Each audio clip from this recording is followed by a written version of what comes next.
Good morning, Rye. Oh my gosh, you brought your cat Tuesday in today? Every day is Tuesday in my house. Mr. Ryan, please may I have a tasty treat? One of those crunchy numbers. Whoa, Pam, did you hear that? Tuesday just talked to me! Yeah, I think she wants a treat. That's exactly what I want. Thank you, Pamela. You should probably start the show. I'm Pamela Kirkland. And I'm Ryan Willard. And I'm Tuesday. It's Tuesday? Nope, it's it's Thursday, November 2nd. You okay, Rye? I don't know. But I do know this is the 10 News. 10, 9, 8, 7, 6, 5, 4, 3, 2, 1. Pam, you're telling me you don't hear Tuesday? I heard her. I love that she's a tuxedo cat. Mr. Ryan, why aren't you celebrating the 50th anniversary of the Endangered Species Act? I don't know a lot about the Endangered Species Act. Why should I celebrate its 50th anniversary? That's a great question, Rye. Endangered Species Day is actually the third Friday in May. But there's a podcast party right now celebrating the Endangered Species Act 50th anniversary. We did a podcast party last year. It's when we get together with our favorite podcast to talk about a topic. And this year, our friends over at Wow in the World have a fun episode about orangutans. And now, back to the Endangered Species Act, or the ESA. It provides a program for the conservation of threatened or endangered plants and animals and the habitats in which they're found. So it basically helps to make sure plants, animals, and their habitats don't go extinct, aka wiped from existence? Yep, and the Endangered Species Act has a stellar success rate. 99% of species listed on it have avoided extinction. Let me call Ryan Nurs. He loves to talk about this stuff. Hey, Ryan. Yep, we're doing a podcast party. Can you tell us about endangered species? I'm going to put you on speaker. Let's talk about the endangered species success stories. I'm talking about the peregrine falcon, the Karner blue butterfly, the Delmarva fox squirrel. I'm talking about species that have come back from the brink of extinction to survive and thrive. So sit back and grab a snack, because I'm going to introduce you to 5 fascinating animals that, thanks to us humans helping them out, have been officially unendangered. First up, the most American of all American animals, the majestic bald eagle. It's no big deal, just a bird of prey with an 8-foot wingspan that swoops down from up to 10,000 feet in the air, flying up 100 miles an hour, and then snatches up unsuspecting fish in its talons. Well, in the mid-1960s, bald eagles, which aren't actually bald, but have a little tuft of white head feathers, were driven to the brink of extinction. The culprit was a disgusting pesticide once used by farmers called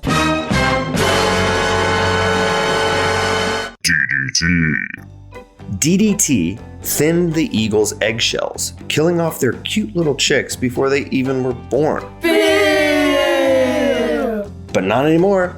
In 1962, Rachel Carson's conservation book, Silent Spring, exposed the horrible effects of DDT. Political pressure mounted until the Environmental Protection Agency banned DDT in 1972.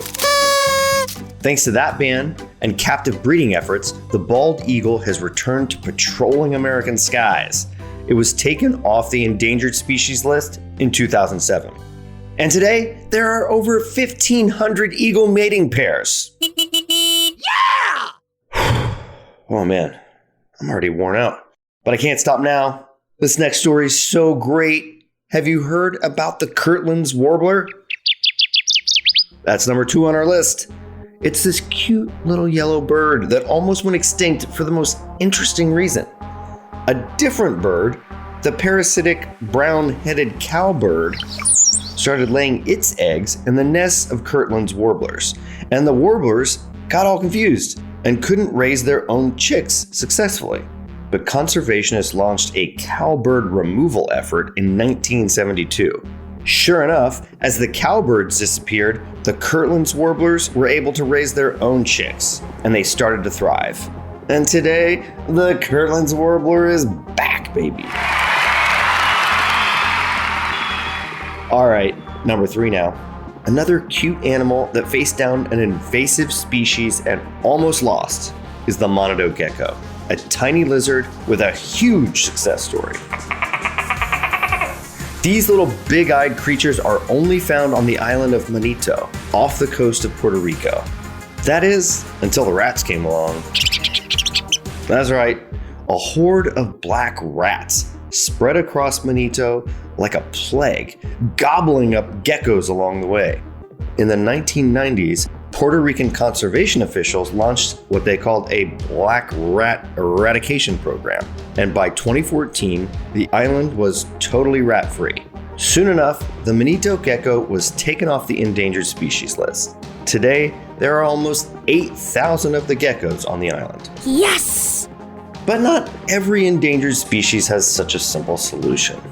Unlike those warblers and geckos, green sea turtles face so many dangers they almost disappeared entirely. Oh man! And that's why they're number 4 on the list. In 1990, the population of green sea turtles was 50 total in the world. All of them lived at a wildlife refuge on Florida's east coast. But green sea turtles are as cute as they are tough. They're exposed to all kinds of threats, from the destruction of beach habitat to getting tangled up in fishing gear. In the 1990s, the Environmental Defense Fund worked with fishermen to create special nets that release sea turtles through a trap door while still collecting shrimp. Thanks to this special net and protection of their beaches, the green sea turtle population has gone from 50 turtles to more than 24,000 nests today. Okay, moving along. From the very small to the very, very big. And by big, I mean 60 feet long and 60,000 pounds. This is the last on our list of 5 fascinating animals. I'm talking about the humpback whale. These magnificent mammals are known for their acrobatic leaps from the sea and their complex singing patterns, which sound a little something like this.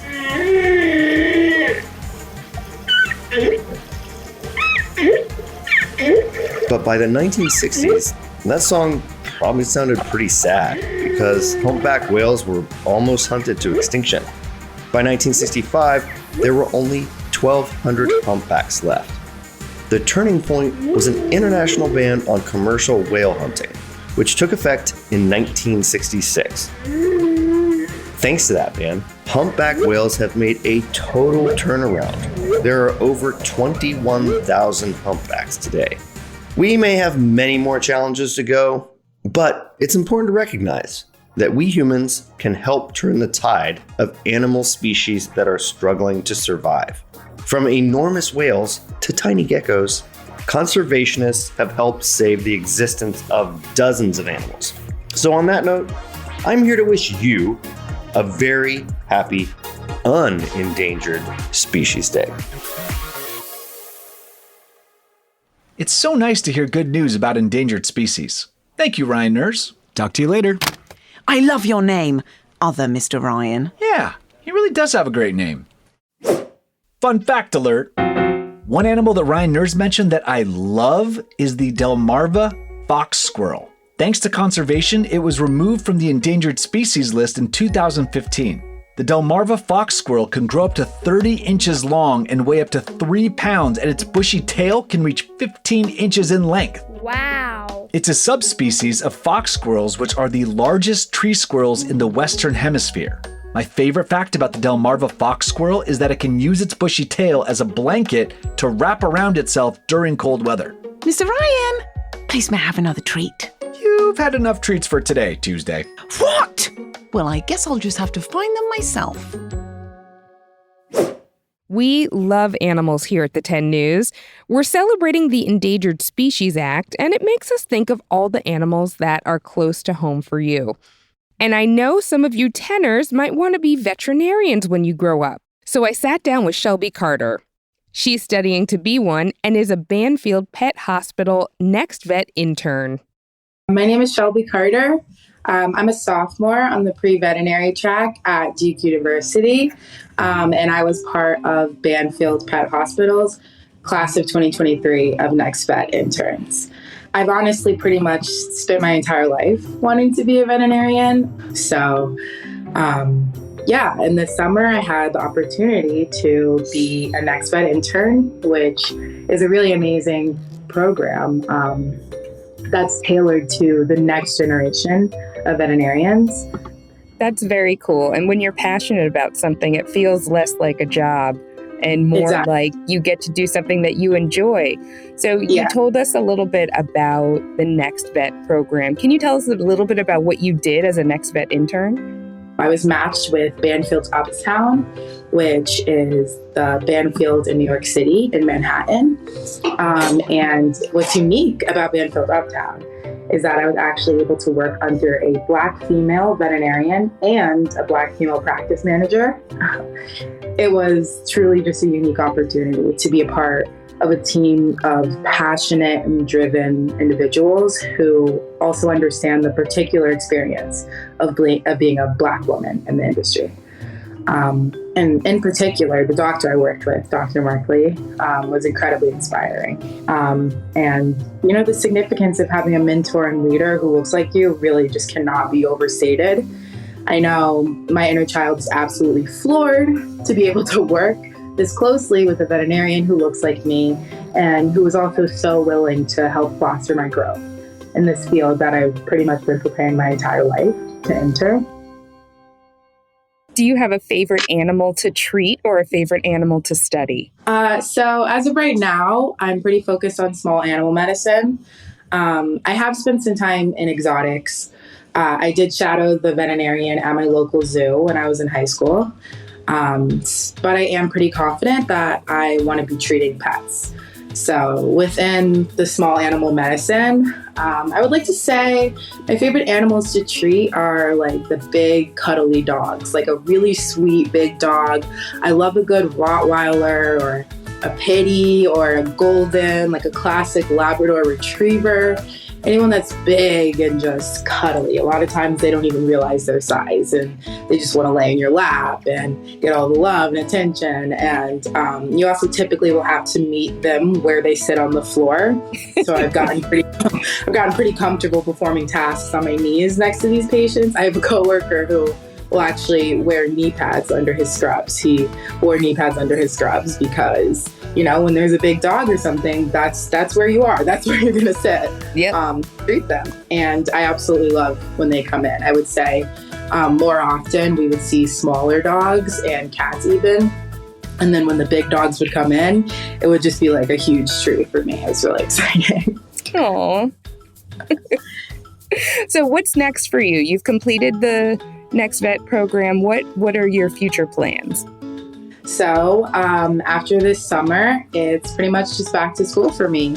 So I'm a student at Duke University. So right now I'm in Durham in North Carolina, and my days are pretty much filled with classes and labs and homework, and also just still trying to take every opportunity to spend time with animals. And then other than that, I'm going to spend as much time as I can in actual veterinary medicine environments, and just really take the time to work on my technical veterinary assistant skills. Okay, last thing, Shelby. Since you're a student, we're going to give you a little quiz. I'm going to play an animal sound, and you're going to guess it. Okay. I'm excited about this one. First one. I know that one. That was a cow. Okay, next one. It's some sort of farm animal. Is it like a sheep? Goat? A moose. A moose? Really? Okay, last one. One more time. It's some sort of bird. Like a monkey. Oh, is it a hyena? I hear it. I hear the laugh. Thank you, Shelby, for playing our quiz today. Thank you so much for having me. This was a lot of fun for me. Hopefully, a moose won't be coming into the pet hospital anytime soon. Before you go, I think you need to check out the trivia room. Welcome to the trivia room. Oh, you must be Owen. I've heard about this trivia room, and I'm very, very excited to be here. Yes, and today you will get an extra special treat. Midnight, the 10 News cat, is here too and willing to sit on your lap and help you out with today's trivia. Are you ready? Yes, let's do it. What is going on here? Trivia on the 10. We've talked about a lot of different animal species today. And yes, Midnight, felines are my favorite. Wink! But do you know how many different animal species scientists estimate exist in the world? Is it A, 1 to 2 million, B, 8 to 9 million, or C, 1 billion? Wow, this is a good one. I remember from my genetics and evolution course just last semester that there are, I think, over 1 million species of just insects themselves. So I think A is too low, and C, 1 billion is too many. I think that's too many. So I'm going to go with B, 8 to 9 million. The answer is B, 8 to 9 million species. Scientists estimate that there are over 8.7 million species in the world, not including insects, and have only discovered 1.2 million of them. That leaves a lot more to learn about. A mini fun fact for the tenors: my favorite animal species isn't even an animal. It's the Argentine ant, one of the smallest ants, yet holding the biggest territory in the world. Thank you for joining us, Shelby, and you too, Midnight. Hello! A fellow cat! I'm Tuesday. Well, nice to meet you, Tuesday. I'm Midnight. I saw you kicking about, and I was wondering, are we going to be friends or are we going to be foes? Well, I'm the 10 News cat, so we should probably be friends. Hey, you know where Ryan keeps the treats? I'm thinking we should have a gander at his desk and see what's popping off. They're not salmon, are they? I don't do salmon. Pam, you really don't hear Tuesday and Midnight talking to each other? I think they're saying we need to give 10 new snaps to one of our listeners. But before we do, here's a quick note for the grown-ups. That's my line! Be Calm on Ahway Island is a podcast that helps kids fall asleep. Perfect for any bedtime routine, episodes begin with relaxing dragon breaths followed by an original bedtime story featuring relatable characters and a signature go-to-sleep ending. On Ahway Island, diverse groups of curious kids, friendly animals, helpful vehicles, enthusiastic toys and tools, and a mysterious dragon all learn valuable lessons grounded in themes of kindness, generosity, inclusivity, and gratitude.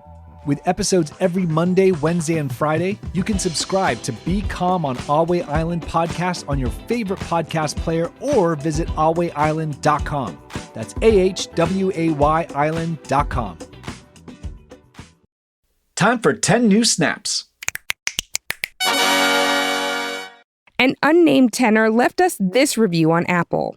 I love this podcast. I listen to it every night before I go to bed. Anyways, love the podcast. Keep it up, Ryan and Pam. Thank you, unnamed tenor. I hope you get a great night's sleep tonight. 10 Things You Need to Know drops every Tuesday, and our in-depth reports drop every Thursday. And if you want some bonus content, you can join the Tenors Club on our website or on Apple Podcasts. The 10 News is a co-production of Small But Mighty Media and Next Chapter Podcast, and part of the Airwave Podcast Network. The 10 News creative team is trying to teach our pets English and includes Tracy Crooks, Logan DeYoung, Corinne Katabayan, Carson Potter, and Chad Chennai. Big thanks to Ryan Ners, Owen, Tuesday, and Midnight for contributing to this episode. And another big thanks to Shelby Carter for stopping by. Our production director is Jeremiah Tittle, and our executive producers are Donald Albright and show creator Tracy Leeds Kaplan. I'm Ryan Willard. And I'm Pamela Kirkland. Thanks for listening to the 10 News. And I always knew Midnight and Tuesday could talk.